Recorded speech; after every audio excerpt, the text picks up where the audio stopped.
पीरवसण में एपीएस सान्हे जी याद में कारो ॾींहुं मल्हायो वियो। वधीक तफ़सील हिन रिपोर्ट में।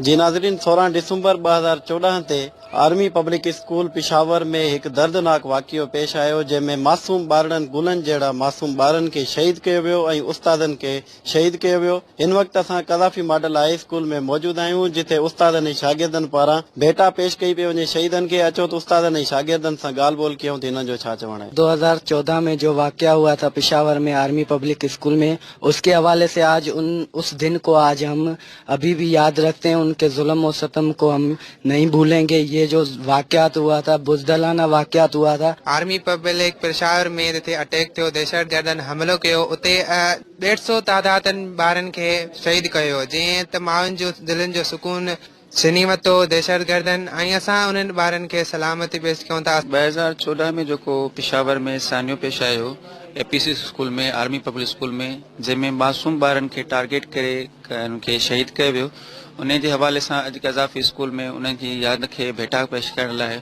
उन्हनि मार ऐं पीउ खे हिमथाइण जे लाइ उन्हनि खे ॿुधाइण लाइ त तव्हांजा जेके ॿार शहीद थिया उन सां असां गॾु आहियूं ऐं असां हिन स्कूल जा ॿार बि उन ॿारनि सां गॾु आहियूं। वो मासूम कलियां, वो मासूम बच्चे, वो मासूम कलियां, वो मासूम बच्चे जिन्हें उनके स्कूल में मार डाला।